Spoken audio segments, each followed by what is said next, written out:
Hi, I'm Abigail Jackson, and this is Celiac Hacking, the channel where we talk about celiac disease and how to be gluten-free. Today we're going to talk about the difference between celiac disease and gluten sensitivity and how to talk to your family about it.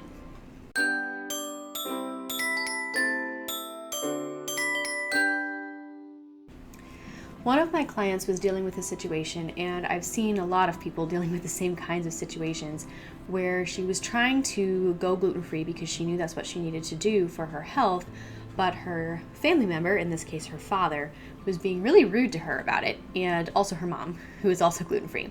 So he was just being rude to both of them, and he'd say snippy comments and make them feel bad about having to have food that was separate from the rest of the family. He was just generally being annoying.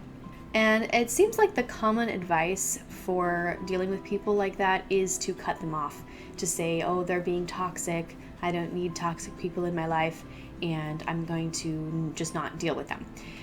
But the truth is that not everybody who makes snippy comments is truly toxic. A truly toxic person is also abusive in other ways.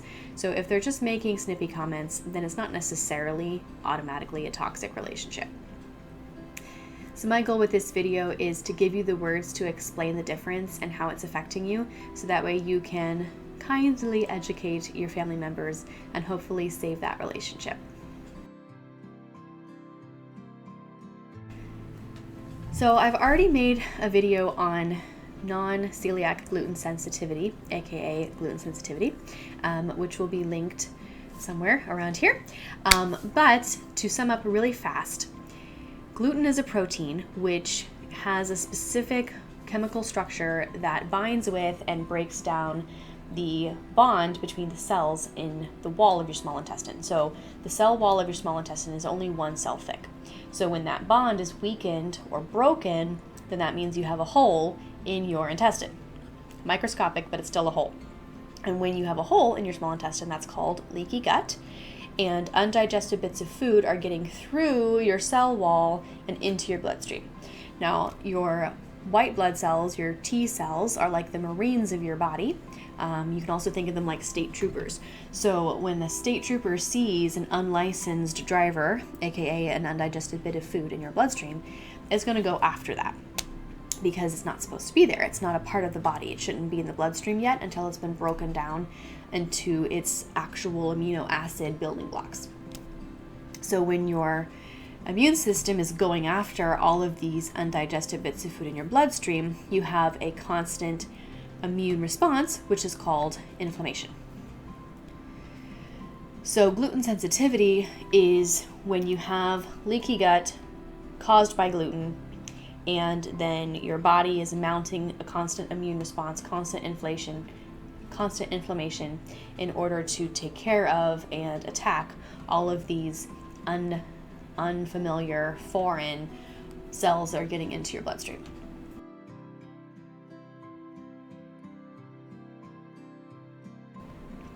Celiac disease takes that another step further. So with a healthy immune response, your immune system is attacking things that don't belong to your body.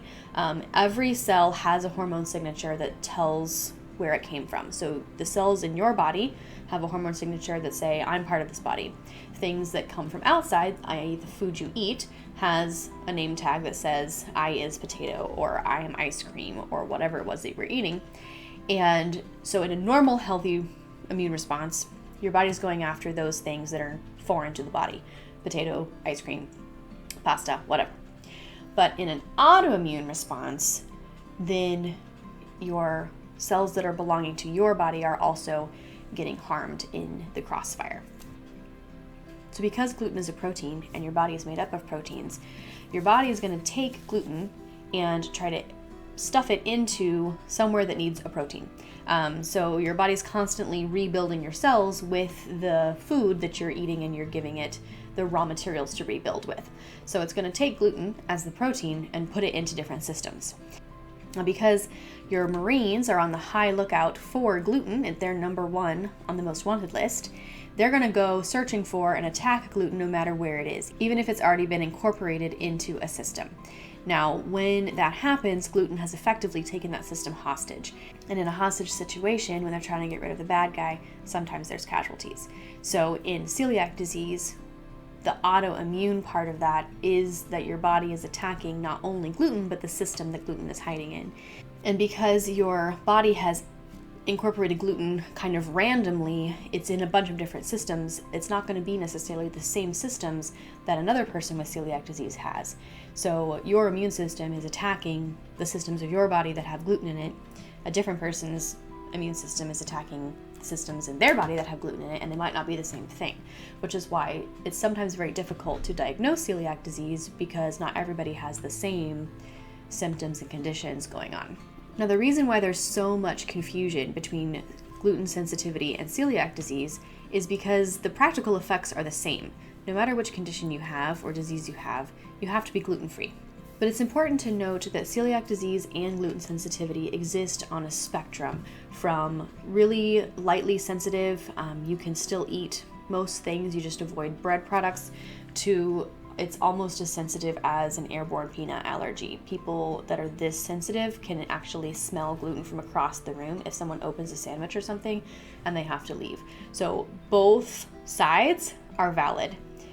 Just because this person is so sensitive doesn't mean that this person's experience is not valid, and this person shouldn't think that this person is a freak just because they're that sensitive to it.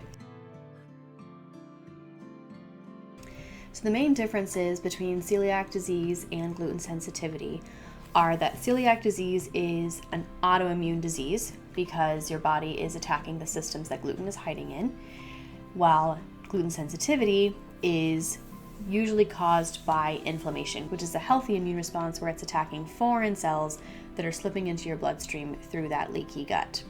Celiac disease is testable with a genetic marker, which can be found through a blood test. So if you're going to get tested with celiac disease, the first thing they're going to do is do a blood test to see if you have that genetic marker.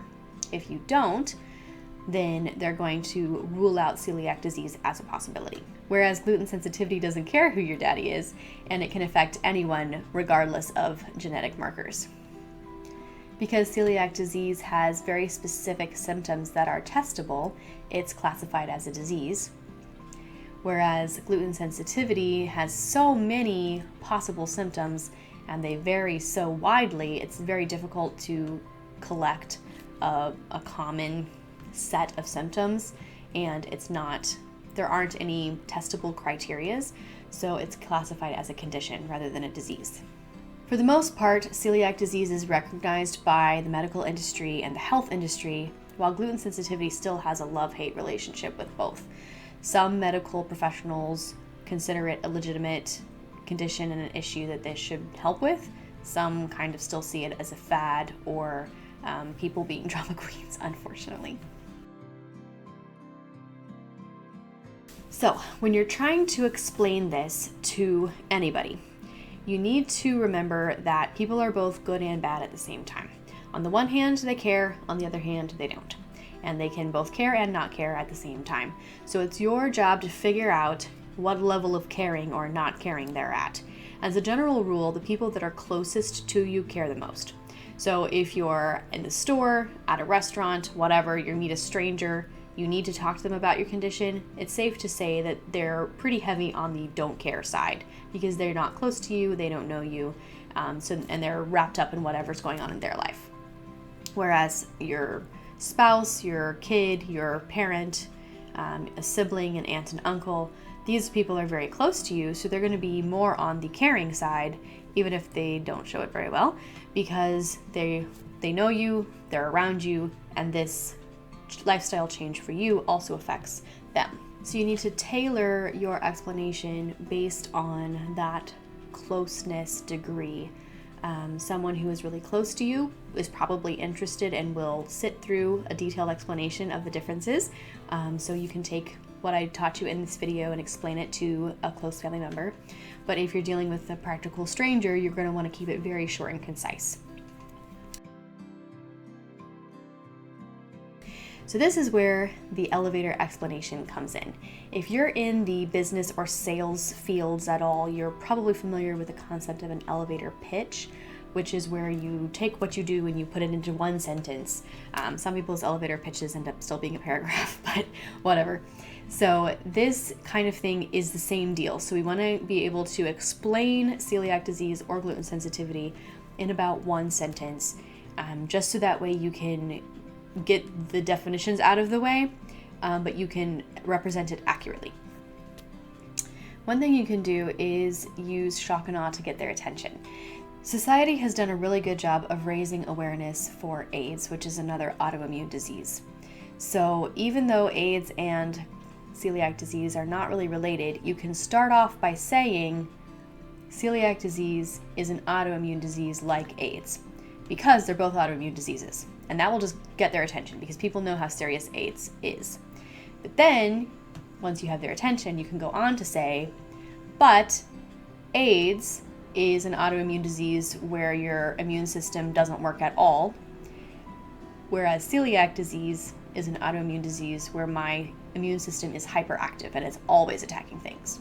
Then, depending on the level of closeness and whether or not they seem like they're still interested, you can go on to say that your issues are caused by the presence of gluten. You can say they're triggered by gluten. You can say gluten is poison to me.